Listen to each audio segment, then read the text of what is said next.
Hello दोस्तों, स्वागत है आप सबका अपने यूट्यूब चैनल मैथ्स माध्यम में। आई होप आप सब अच्छे होंगे और अपना ध्यान रख रहे होंगे। तो गाइज, शुरू करते हैं अपना सेशन। आज 1 दिसंबर की सेकेंड शिफ्ट होगी। आप लोगों से एक शिकायत है मेरी कि आप लोगों को इतना अच्छा कंटेंट दिया जा रहा है और दिल्ली पुलिस कांस्टेबल का किसी ने भी शायद सल्यूशन कराया हो 2020 के, तो पूरा यूट्यूब उठा के देख लो। अगर कराया भी है तो यार क्लास 15 मिनट के क्वेश्चन के लिए 1 घंटे की क्लास कराई होगी, ठीक है। आपको वही चीज़ 20 मिनट 25 मिनट में पूरे क्वेश्चन मिल रहे हैं और आप लोग क्लास को बिल्कुल भी सपोर्ट नहीं करते, ना ही शेयर करते हैं, ना लाइक करते हैं। यार कम से कम लाइक शेयर तो कर दिया करिए ना। कल की क्लास मैंने देखी कि मतलब कि कोई सपोर्ट नहीं कल की क्लास में हुआ। कोई बात नहीं, शुरू करते हैं हम अपना सेशन। आप लोगों के कहने पर ही मैंने दिल्ली पुलिस का ये सेट चालू किया था, नहीं मैं तो सीजीएल का करा रहा था और सीजीएल कराता तो ज़्यादा बेटर था मेरे लिए। चलिए शुरू करते हैं। पहला क्वेश्चन ये रहा कि अनीता एक वस्तु पर उसके लागत मूल्य से 210 रुपये अधिक मूल्य अंकित करती है। जब वह इसे इसके अंकित मूल्य पर 20% की छूट देकर बेचती है तो उसे 10% की हानि होती है। वस्तु का विक्रय मूल्य कितना है? तो मैं इंग्लिश में पढ़ देता हूँ। कल शिकायत थी कि सर आप इंग्लिश में नहीं पढ़ते हैं। तो Anita marks an atom by 210 more than its cost price. When she sells it at a discount of 20% on its mark price, she suffers a loss of 10%. What is the selling price of item? ठीक है, हम मान लेते हैं CP तुम्हारा है 100 CP, और CP तुम्हारा 100 हो जाएगा। सीपी तुम्हारा 100 हो जाएगा तो एसपी कितना होगा? क्योंकि एसपी बोला गया है कि 10% की हानि होती है, तो 10% पे इस पे हानि होगी तो एसपी 90 होगा। ठीक है, इतना समझ गए। एसपी तुम्हारा 90 होगा, ठीक। एसपी 90 हुआ। अब बोला गया था कि अंकित मूल्य पर 20% छूट देकर बेचा जाता है। अगर अंकित मूल्य पर 20% की छूट दी जाती है, एमपी पर 80 पर छूट दी जाती है, एसपी हमारा कितना है? 90 है ना भाई। 90 पर बेचा जाता क्योंकि एसपी हमारा 90 है, तो जीरो से जीरो ये कट जाएगा, ठीक। और ये आ जाएगा 2 चौके 8, और ये आ जाएगा 45, ठीक। और ये आ जाएगा 2 पंची 10। तो हमारा एमपी निकल के कितना आएगा? सॉरी, एक बार चेक कर लेते हैं हम। ये आएगा भाई 2 चौके 8 कटेगा ना, तो ये यहाँ से बचेगा तुम्हारा 4, ठीक। और ये आ जाएगा 45, ठीक। 2 दूना 4 और 2 पंची 10। तो एमपी बराबर निकल के आ जाएगा 45 इंटू 5 इंटू 45 इंटू 5/2, ठीक है। तो ये आ जाएगा तुम्हारा 225/2। 225/2 का मतलब 112.25, ठीक है। तो बोला क्या गया था कि अंक लागत मूल्य से सीपी से 210 अधिक है। 100 और 112 का अंतर कितना होगा? 12.5। इसकी वैल्यू हमें दे रखी है 210। एक की वैल्यू हमें निकालनी है, तो एक की वैल्यू आ जाएगी 16.8। तो हमें सीपी का मूल्य, सीपी निकालना था, वस्तु का विक्रय मूल्य कितना है, विक्रय मूल्य निकालना है, यानी 90 की वैल्यू निकालनी है। वस्तु का विक्रय मूल्य निकालना है, तो यानी 1512 रुपये आ जाएगा। सॉरी, 90 की वैल्यू निकालनी है ना हमें, तो 90 की वैल्यू निकालेंगे तो आ जाएगा 1512 रुपये। यही आंसर हो जाएगा। चलते हैं नेक्स्ट क्वेश्चन पे। नेक्स्ट क्वेश्चन ये रहा कि एक निश्चित काम को 18 दिनों में पूरा कर सकता है, बी उसे 30 दिनों में कर सकता है। मतलब A can complete a certain work in 18 days and B can do it in 13 days. Together they work for 9 days. मतलब वो दोनों मिलकर 7 दिनों तक काम करते हैं। And the remaining work is completed by C alone in 4 days. और शेष कार्य को सी 4 दिनों में पूरा करता है। How many days will B and C together complete the same work. और बी और सी उस एक साथ उसी काम को कितने दिनों में पूरा करेंगे? तो पहले 18 और 30 दोनों की इफिशियंसी ए और बी की, यानी 180 एलसीएम होगा। ये आ जाएगा 10 और ये आ जाएगा 6। ठीक है, 90 एलसीएम ले लेते हैं ना, क्योंकि 90 छोटा है तो 90 एलसीएम, 180 नहीं 90 एलसीएम। 18 पंचे 90 और 30 3 90। ठीक है, तो बोला गया कि वे एक साथ मिलकर 9 दिनों में 9 दिनों तक काम करते हैं। तो 5 3 8 की दोनों की एफिशिएंसी 8 है, 9 दिनों तक काम करते हैं। फिर शेष काम को कौन करता है? सी काम करता है। और सी कितने दिनों में? 4 दिनों में। 4C बराबर 90 के। तो ये आ जाएगा 8 9 72, 4C बराबर 72 से 90 से 72 घटाएंगे यानी 18 बचेगा। इसको काटेंगे तो सी की इफिशियंसी निकल के आ जाएगी 4 चौके 16 और 4 पंचे 20 यानी 4.5। ठीक है, 4.5 आ गई। तो बोला गया था बी और सी, बी की एफिशिएंसी है तुम्हारी 3 और सी की है 4.5 यानी टोटल 7.5। तो टोटल वर्क दोनों मिलके कितने दिनों में करेंगे? 90/7.5 यानी 12 दिनों में काम को कंप्लीट कर देंगे। चलते हैं नेक्स्ट क्वेश्चन पे। नेक्स्ट क्वेश्चन ये कह रहा है कि तेल के मूल्य में 20% की कमी से एक व्यक्ति 4500 में 15 लीटर अधिक तेल खरीद पाता है। मतलब ए 20% reduction is the price of oil enables a person two by 15 litres more oil for 4500। What is the initial price of oil पर लीटर? मतलब तेल का प्रारंभिक मूल्य क्या था? 20% की फ्रैक्शन होती है 1/5, तो 5 से 4 की खपत का रेशियो बनेगा। ठीक है, मूल्य का है ना, इसकी खपत का रेशियो 4 से 5 का। तो इस पे कितना तेल खरीदा जा रहा है? 1 से 15 लीटर तेल खरीदा जा रहा है। फिर क्या बोला गया था कि प्रारंभिक मूल्य यानी पहले कितना तेल खरीदा जाए? 4 यानी 15 चौके 60 लीटर। ठीक है, तो 4500 से भाग कर देंगे 60 को 60 से, तो हमें प्रारंभिक तेल की कीमत आ जाएगी यानी 0 3 दूनी 6 और 150 और 2 से भाग करेंगे यानी 75 रुपये आ जाएगा इसका आंसर। चलते हैं नेक्स्ट क्वेश्चन पे। नेक्स्ट क्वेश्चन ये कह रहा है कि एक व्यवसायी 40 दर्जन केले 60 प्रति दर्जन के मूल्य पर खरीदता है। ठीक है, वह उनका 2/4 भाग 25% के लाभ पर बेचता है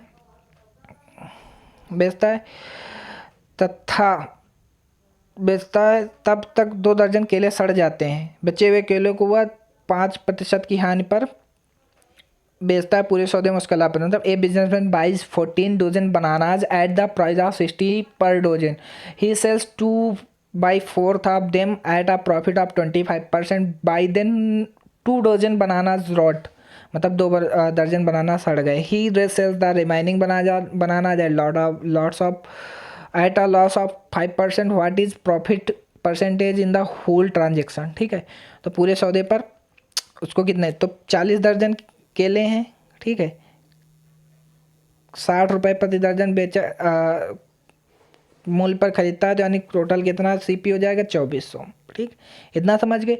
और 40 का 2/4 निकालेंगे, कितने दर्जन केले बेच रहा है? यानी 4 दिन यानी 20 दर्जन केले कितने पे बेच रहा है? 25% के लाभ पर। सीपी तुम्हारा 60 है था, तो 20 गुणे 60 गुणे 25% की फ्रैक्शन होती है 1/4 यानी 5 पर बेचा जा रहा है सामान को। 15 पचे 75 और 75 इंटू 20 करेंगे कितना आ जाएगा?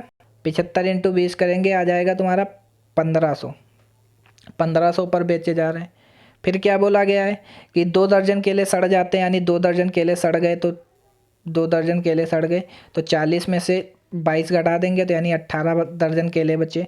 फिर उन बचे हुए केलों को 5% की हानि पर बेचा जा रहा है, तो 18 दर्जन केले जो हैं 60 की रेट से 5% की फ्रैक्शन होती है 1/20 यानी 19 पे बेचा जा रहा है, हानि पर बेचा जा रहा है। तो 20 तिया 60, 19 तिया 57 और 57 गुणे 18 करेंगे तो कितना? 1026।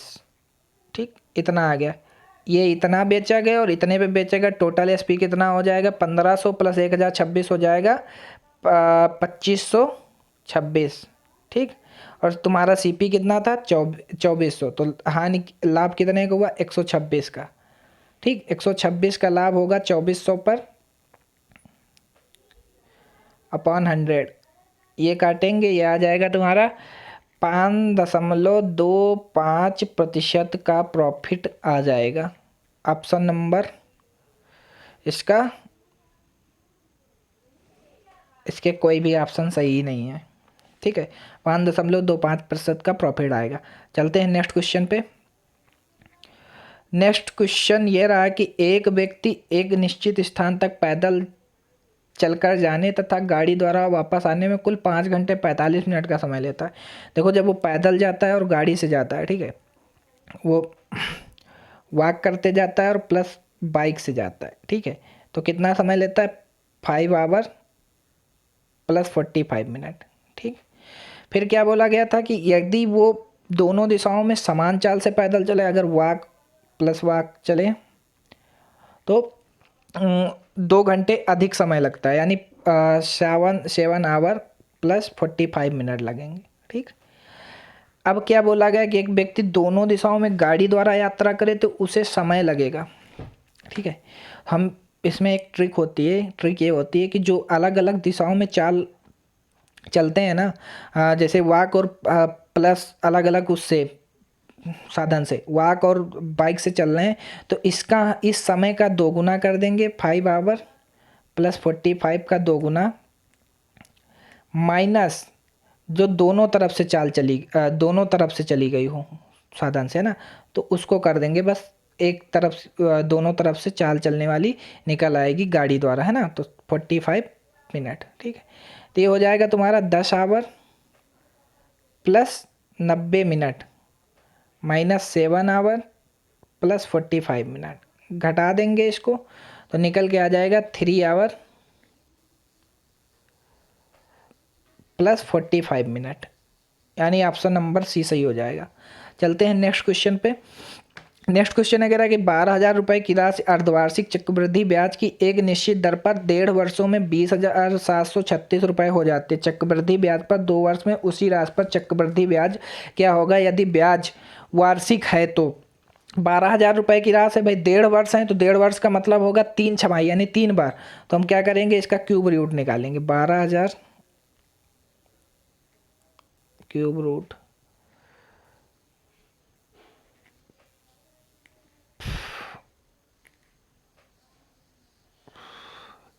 3 छमाही है ना, सॉरी 3 छमाही है, 12,000 इनको रेशियो में पहले काटेंगे, फिर उसके बाद इनका क्यूब रूट कर देंगे, ठीक है। तो 20,736, ठीक। हम काटते हैं इसको 4 से काटते हैं, तो ये आ जाएगा तुम्हारा 3,000,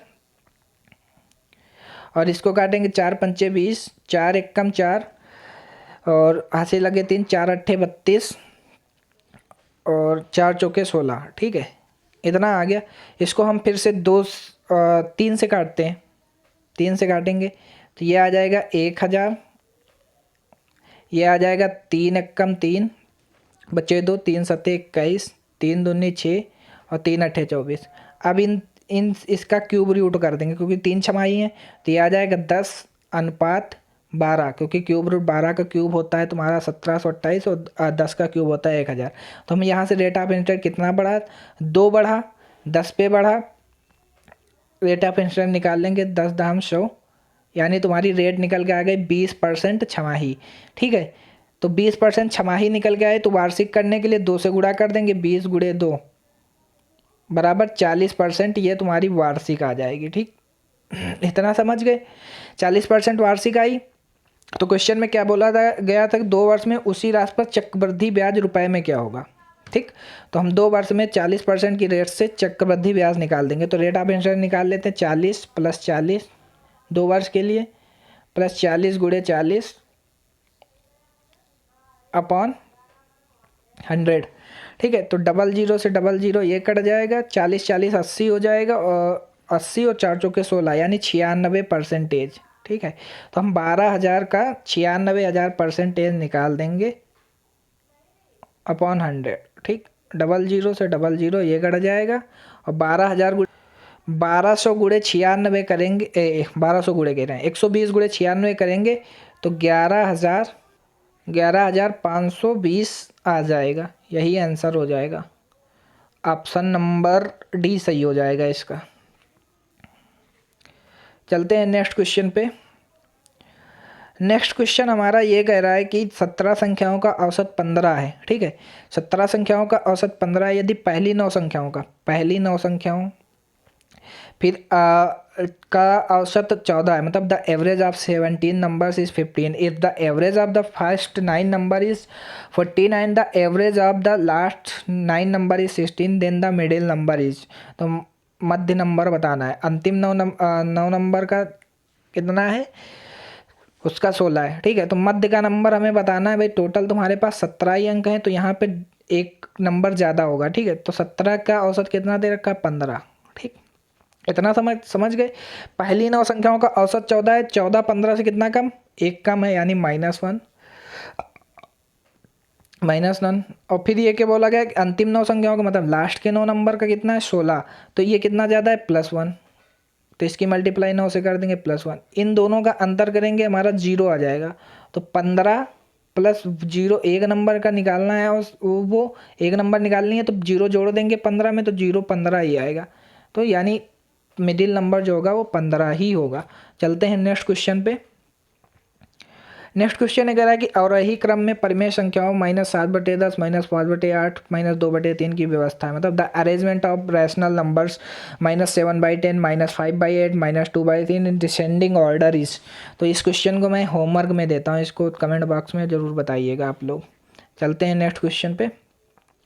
नेक्स्ट क्वेश्चन ये कह रहा है कि 4 घंटियाँ 4, 12, 20 और 25 मिनट के अंतराल पर बजती हैं। यदि वे सुबह 8 बजे एक साथ बजते हैं तो किस समय एक साथ बजेंगे। तो हमको पता है 4, 12, 20, 25 का एलसीएम होगा 300, ठीक है। 300 मिनट बाद ये बजेंगी आपस में, तो 300 को हम घंटे में चेंज कर लेंगे, 300 भागे 60 यानी 5 घंटे। तो 8 में हम 5 घंटे जोड़ेंगे, तो 8 + 5 तो 13, 13 का मतलब 1 बजे वो आपस में एक साथ बजेंगी। ऑप्शन नंबर बी सही हो जाएगा। चलते हैं नेक्स्ट क्वेश्चन पे। नेक्स्ट क्वेश्चन ये कह रहा है कि 1 towel when bleached was found to have lost 25% of its length and 15% of its width, what is the percentage of reduction in area. मतलब एक तौलिया जब प्रक्षालित किया गया, ब्लीच किया गया, तो पाया गया कि इसकी लंबाई का 25% और इसकी चौड़ाई का 15% ख़त्म हो गया था। तो क्षेत्रफल में कमी प्रतिशत कैसे निकालेंगे भाई, सक्सेसिव लगा देंगे, 25 - 15, और यहाँ पर भी माइनस होगा तो माइनस माइनस प्लस हो जाएंगे दोनों गुणा करके, तो +25 × 15/100, ये हो जाएगा -40। इसको जब सॉल्व करेंगे 25 चौके 100 और 4 से जब इसको भाग करेंगे तो आ जाएगा 3.75 प्लस का, ठीक। जब घटाएंगे तो 36.25 इसका आंसर हो जाएगा। चलते हैं नेक्स्ट क्वेश्चन पे। नेक्स्ट क्वेश्चन ये कह रहा है कि 8 मीटर लंबे और 5 मीटर चौड़े एक कुंड में 1 मीटर 25 सेंटीमीटर की गहराई तक पानी होता है, तो गीली सतह का कुल क्षेत्रफल ज्ञात कीजिए। गीली सतह का क्षेत्रफल ज्ञात करने के लिए इसको हम 1.25 मीटर लिख सकते हैं, 1.25 मीटर, ठीक है।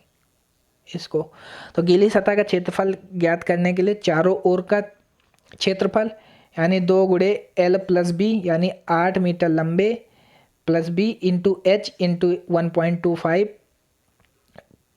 प्लस L × B मतलब आधार का क्षेत्रफल 8 × 5, ठीक है। तो इसको सॉल्व करेंगे, आ जाएगा 8 × 5 = 13, 13 दूना 26, 26 × 1 26, और 26 का आधा करेंगे 13.5, 26 13.5,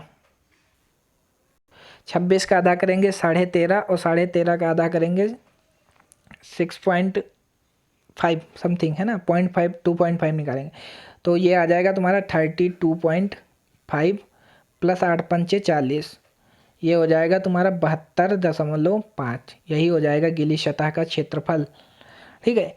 ये जो गीली सतह का क्षेत्रफल निकालने के लिए क्या करेंगे, चारों ओर का क्षेत्रफल यानी 2 × लंबाई + चौड़ाई × ऊंचाई और प्लस आधार का क्षेत्रफल लंबाई × चौड़ाई होता है। बस इतना कर देंगे और वैल्यू रख देंगे, आ जाएगा आंसर।